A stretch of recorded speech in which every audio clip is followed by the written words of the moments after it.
Coba bayangin kalian hidup di dunia di mana sejak lahir takdir kalian udah ditentukan. Nah, di dunia ini kutipan barusan itu bukan cuma kata-kata mutiara, tapi hukum alam yang kejam. Di pembahasan kita kali ini, kita bakal ngikutin perjalanan luar biasa. Seseorang yang awalnya dianggap sampah, tapi akhirnya bangkit jadi seorang raja. Ini nih pertanyaan utamanya. Gimana kalau bakat yang paling diremehin, yang dianggap paling ampas, ternyata adalah bakat yang paling overpowered? Pertanyaan ini bakal ngeguncang semua aturan yang ada di dunia ini.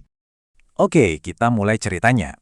Kita kenalan dulu sama protagonis kita, yang hidup di tengah masyarakat yang tergila-gila sama yang namanya bakat. Nah, ini dia Budi. Waktu anak-anak lain dapat bakat keren kayak prajurit petir level D, Budi malah dapat bakat level F, kerangka mayat, paling rendah. Seketika itu juga, dia langsung dicap sampah. Ya, ini kayak lotre kelahiran, dan Budi dapat tiket yang paling jelek.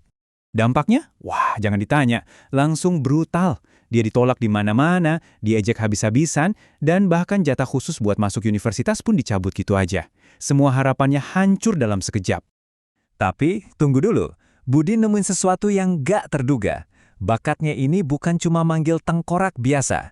Ternyata ini versi unik, semacam upgrade tersembunyi yang disebut necromancer teknologi. Dia bisa memodifikasi pasukannya dan bahkan memproduksinya secara massal. Biar kalian kebayang bedanya, lihat deh. Prajurit petir punya si jenius yang udah level 10. Kekuatan serangannya itu di bawah 100. Nah, kerangka hasil modifan Budi, level 1 aja udah tembus 500. Gila kan? 5 kali lipat lebih kuat.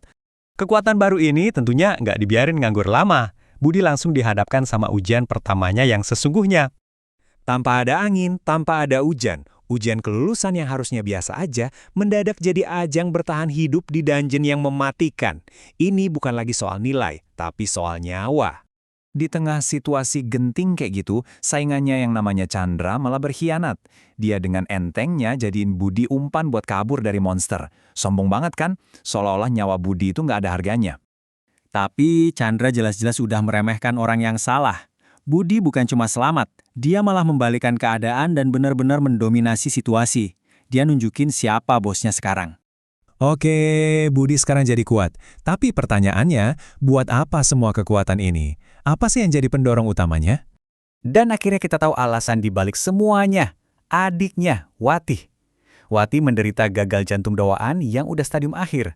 Satu-satunya harapan buat nyembuhin dia adalah item peringkat S yang super langka, bunga mawar ajaib. Nah, tujuan inilah yang maksa Budi buat jadi jauh lebih kuat dan lebih kaya.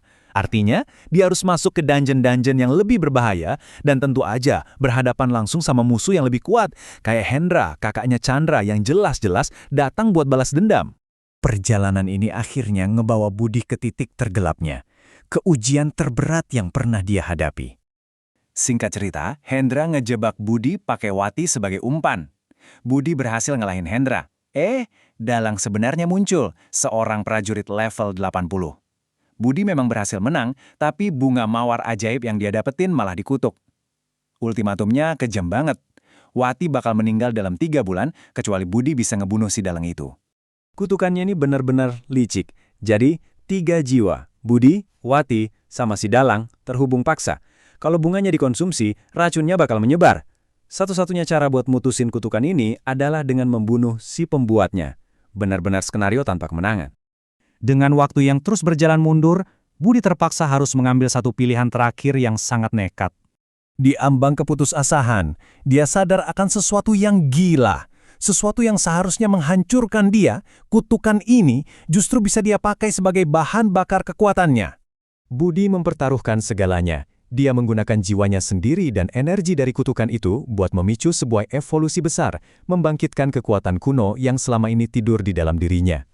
Puncaknya adalah pertarungan terakhir. Di sini, Budi yang sekarang udah bangkit sebagai seorang raja berhadapan langsung dengan musuhnya yang udah mencapai level dewa palsu. Dengan otoritas barunya sebagai raja, Budi menjatuhkan hukuman.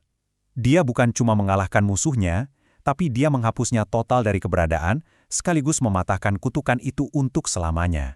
Dan begitulah, Budi akhirnya punya kekuatan buat menyelamatkan adiknya dan nentuin takdirnya sendiri. Tapi ini ninggalin kita sama satu pertanyaan menarik. Raja macam apa yang telah bangkit dari keputusasaan yang begitu dalam ini?